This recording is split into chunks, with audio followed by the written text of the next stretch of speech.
Today, I will sign a series of historic executive orders. With these actions, we will begin the complete restoration of America and the revolution of common sense. It's all about common sense. मैं आज ढेर सारे ऐतिहासिक executive orders पर sign करूंगा। इसके बाद America की वापसी शुरू होगी, कॉमन सेंस का राज होगा। ये सब कुछ करने के लिए सिर्फ कॉमन सेंस की जरूरत है। अमेरिकी राष्ट्रपति डोनाल्ड ट्रंप को शपथ लिए कुल 7 दिन हुए। अपने अभी उनकी इनॉग्रल स्पीच का एक हिस्सा आपने सुना। ट्रंप ने इसमें कॉमन सेंस की बात की थी, रेवोल्यूशन ऑफ कॉमन सेंस जिसको वो कहते हैं। कॉमन सेंस की उनकी जो व्याख्या है, उनकी जो समझ और जो उनकी मुराद है इस शब्द से, उस आधार पर उन्होंने अब फैसले लेने भी शुरू कर दिए हैं। इन फैसलों में कई ऐसे हैं जिनसे अमेरिका और दुनिया में हलचल मचना तय है। ट्रंप की इनॉग्रल स्पीच के कुछ ही घंटों बाद अमेरिका पेरिस क्लाइमेट अकॉर्ड और WHO से बाहर जाने को तैयार खड़ा था। 6 जनवरी 2021 को अमेरिकी संसद पर हुए दंगे के लगभग 1200 से ज्यादा आरोपियों को क्षमादान मिल चुका था। बर्थ राइट सिटीजनशिप हटा दी गई थी। कहा गया कि अमेरिका अब सिर्फ 2 जेंडर्स को गिनेगा, मेल और फीमेल। पनामा नहर को वापस लेने की बात दोहराई गई। अगले कुछ दिनों में इजराइल और इजिप्ट को छोड़कर बाकी देशों को भेजी जाने वाली मदद भी रोक दी गई। अवैध प्रवासियों को चुन चुन के गिरफ्तार करना शुरू हुआ। फैसलों की दहशतों के बीच बयानबाजियों का डर भी था। ट्रंप बोले कि ग्रीनलैंड जल्द ही हमारा होगा, गजा को खाली करा देना चाहिए, वहां के लोगों को जॉर्डन और इजिप्ट भेज देना चाहिए।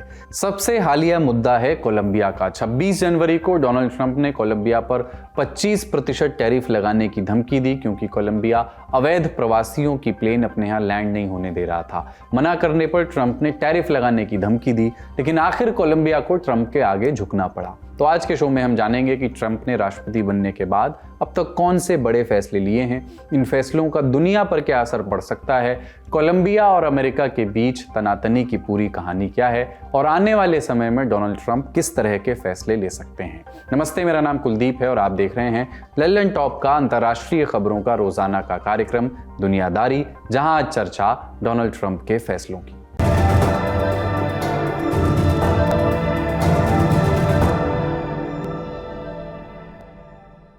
कोलंबिया दक्षिण अमेरिकी महाद्वीप में बसा एक देश है। 26 जनवरी को अवैध प्रवासियों से भरे 2 मिलिट्री विमान अमेरिका से कोलंबिया के लिए रवाना हुए, लेकिन कोलंबिया के राष्ट्रपति गुस्तावो पेट्रो ने इन्हें अपने देश में लैंड नहीं होने दिया। उनका तर्क था कि प्रवासी अपराधी नहीं हैं, उन्हें मिलिट्री नहीं बल्कि सिविलियन प्लेन्स में भेजा जाए। हमारे यहाँ भी 15,000 से ज़्यादा अमेरिकी अवैध तरीके से रहते हैं, लेकिन हम उनके साथ ऐसा बर्ताव नहीं करते, हम नाज़ी नहीं हैं।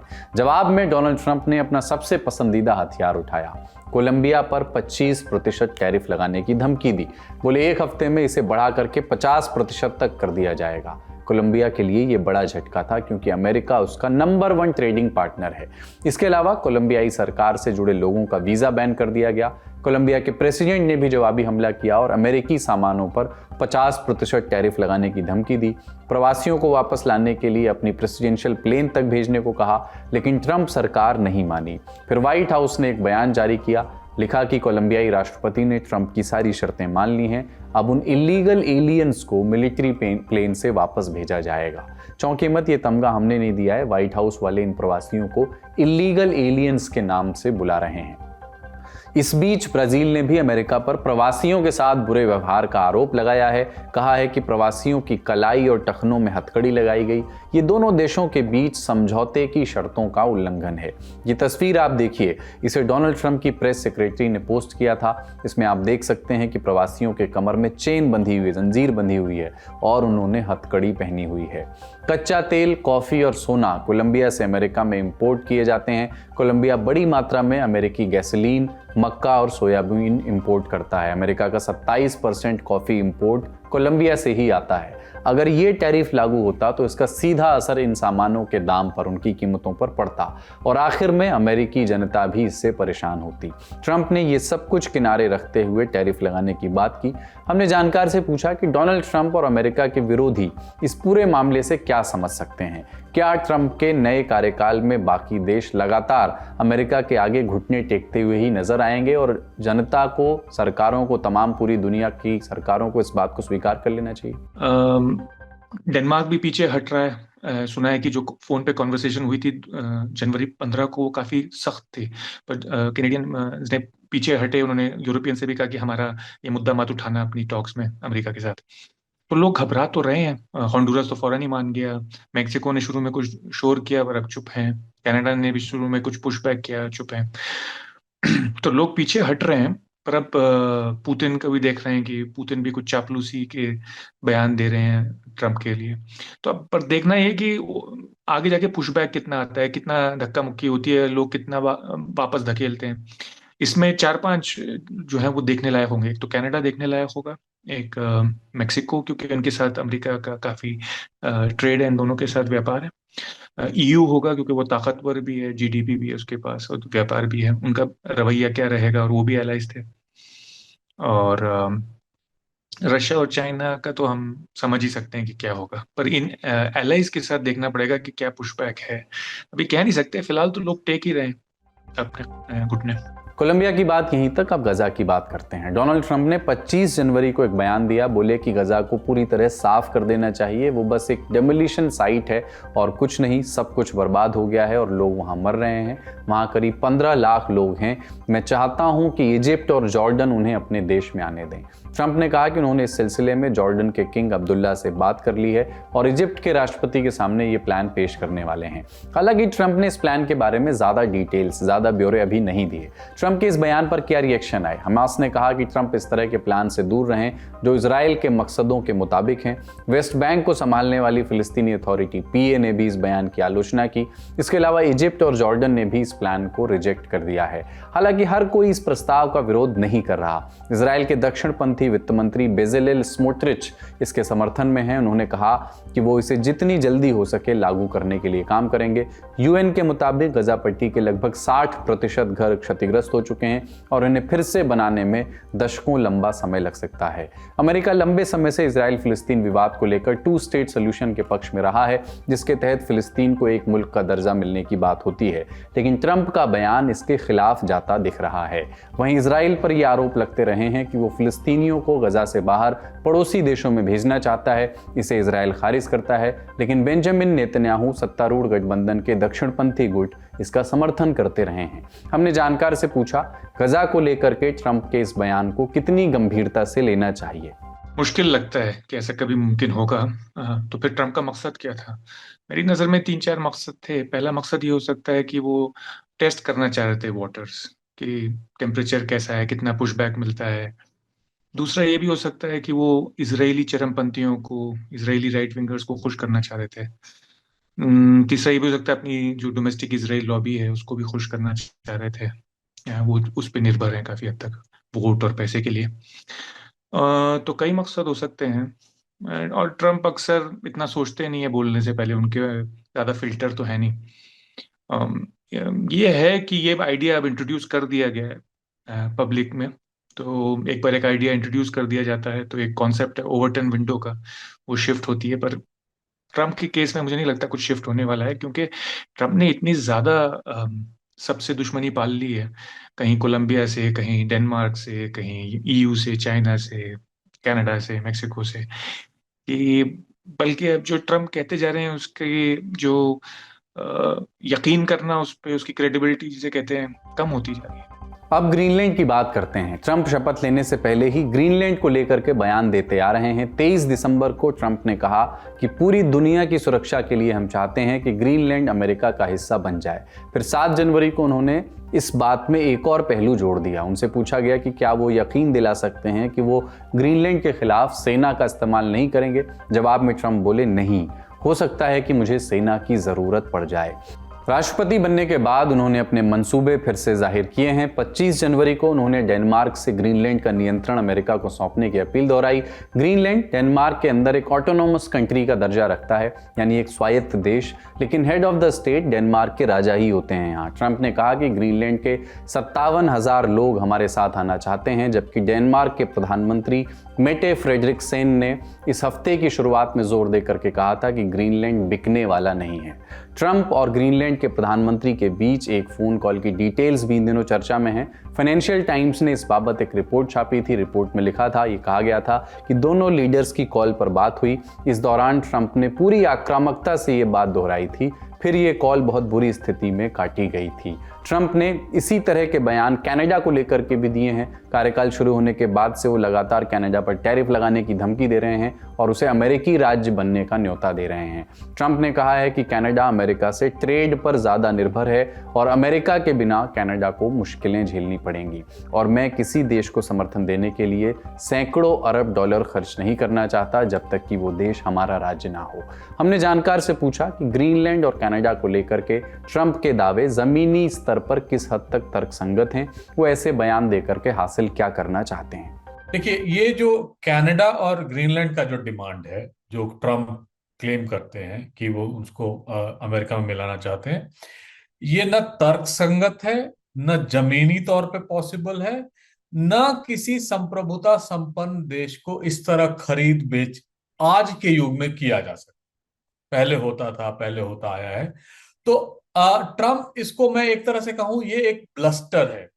पहले एक हास्यास्पद स्थिति लगती थी, अब जब ट्रम्प बार बार रिपीट करते हैं तो लगता है कि शायद ट्रम्प सीरियस होंगे। लेकिन ये बिल्कुल असंभव है कि किसी भी तरह, पहली बात कि कनाडा को वो 51वां स्टेट बना लें और ग्रीनलैंड को अपने राज्य में यानी अमेरिका में मिला लें।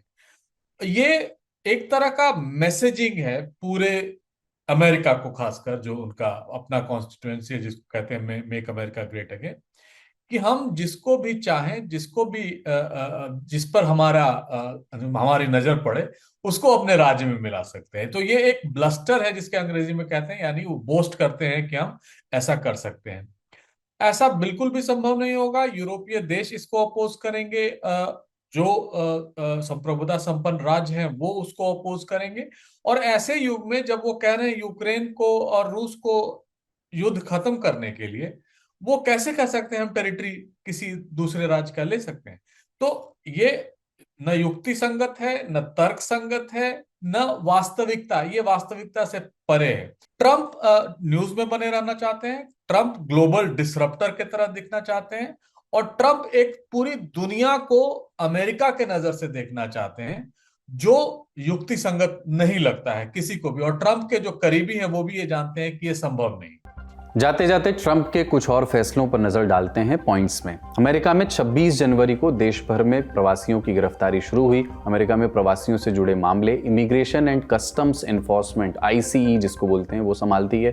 ICE के मुताबिक एक ही दिन में करीब 1000 लोगों को गिरफ्तार कर लिया गया। CNN ने इसको लेकर के एक रिपोर्ट छापी है। उसमें एक NGO का हवाला देकर के लिखा है कि इस तरह की रेड की वजह से अलग अलग इलाकों के प्रवासी स्कूल और काम पर जाने से बच रहे हैं और घरों में छिपे हुए हैं। 24 जनवरी को ट्रंप ने 17 इंडिपेंडेंट इंस्पेक्टर्स को अचानक बर्खास्त कर दिया। न्यूज़ एजेंसी रॉयटर्स की रिपोर्ट के मुताबिक इसमें डिफेंस, ट्रांसपोर्ट और स्टेट से जुड़े विभागों के कुछ इंस्पेक्टर्स शामिल हैं। ये लोग धोखाधड़ी और सत्ता के दुरुपयोग की जांच करते थे। इन्हें अचानक एक ईमेल भेजा गया। उस ईमेल से इनको इस बर्खास्तगी के बारे में पता चला। रिपोर्ट्स के मुताबिक ये अमेरिकी कानून का उल्लंघन है, क्योंकि ऐसी बर्खास्तगी के लिए कांग्रेस को 30 दिनों का नोटिस और वजह बताना जरूरी होता है। ट्रंप ने अपने पहले कार्यकाल में भी ऐसा किया था। 2020 में उन्होंने 2 महीने के भीतर 5 इंस्पेक्टर जनरलों को निकाल दिया था। 25 जनवरी को ट्रंप ने इजराइल को 2000 पाउंड के बमों की सप्लाई पर लगाई गई रोक हटा ली। इस पर जो बाइडेन कार्यकाल के दौरान साल 2023 में रोक लगाई गई थी। रिपोर्ट्स के मुताबिक तब इजराइल गजा के घनी आबादी वाले इलाकों में एक बड़ा ग्राउंड ऑपरेशन शुरू करने की तैयारी में था। ट्रंप ने इससे जुड़ा एक बयान दिया है। बोले कि हमने उन्हें इजराइल भेज दिया है। इजराइल ने इसके पैसे दिए थे और वे लंबे समय से उनका इंतजार कर रहे थे। इजरायली प्रधानमंत्री बेंजामिन नेतन्याहू ने 26 जनवरी को इसके लिए डोनाल्ड ट्रंप को धन्यवाद भी दिया। हमारा बड़ी खबर सेगमेंट यहीं तक। अब सुर्खियों की बारी। पहली सुर्खी मिडिल ईस्ट से जुड़ी है। इजराइल ने आज पहली बार विस्थापित फिलिस्तीनियों को उत्तरी गजा जाने की इजाजत दी। इसके वीडियो सोशल मीडिया पर खूब वायरल हो रहे हैं। इस डील के बदले हमास इसी हफ्ते 6 इजरायली बंधकों को रिहा करेगा। इसमें अरबेल येहूद का नाम भी शामिल है। 25 जनवरी को इस डील का दूसरा फेज होने वाला था। तब इजराइल ने हमास से येहूद की रिहाई की मांग की थी, लेकिन हमास ने उसे रिहा करने से मना कर दिया था। इसे इजराइल ने सीज फायर डील का उल्लंघन बताया था। इसके बाद जो फिलिस्तीनी गजा की ओर लौट रहे थे उन्हें इजराइल ने रोक दिया था। इसके बाद कतर की मध्यस्थता में दोबारा से इस मुद्दे पर बातचीत हुई, तब जाकर अरबेल यहूद की रिहाई पर बात बनी। इसके बाद इजराइल ने विस्थापित फिलिस्तीनियों को उत्तरी गजा जाने की इजाज़त दे दी।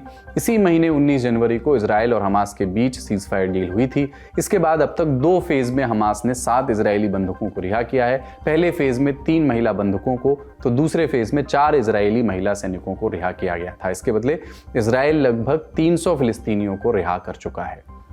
अगली सुर्खी लेबनान से है। इजराइल और लेबनान के बीच हुए सीज़फायर डील को 18 फरवरी तक बढ़ा दिया गया है। 26 जनवरी को इसकी डेडलाइन थी। इस नई तारीख का ऐलान लेबनान के प्रधानमंत्री नजीब मिकाती ने किया। उन्होंने कहा कि अमेरिका से बात करने के बाद अब इसे बढ़ाया गया है। 26 जनवरी को ही लेबनान ने इजराइल पर आरोप लगाया कि इजरायली सैनिकों ने 22 लेबनानी लोगों की हत्या कर दी है। लेबनानी स्वास्थ्य मंत्रालय ने कहा कि जब प्रदर्शनकारी इजराइल की वापसी की मांग करते हुए प्रदर्शन कर रहे थे, तब उन पर गोलियों की बौछार कर दी गई। इसमें 22 लोग मारे गए और 120 से ज्यादा लोग घायल हुए। इस दौरान कुछ प्रदर्शनकारी अपने हाथों में हिजबुल्लाह के झंडे भी लिए हुए थे और इजरायली कब्जे वाले इलाके में घुसने का प्रयास कर रहे थे।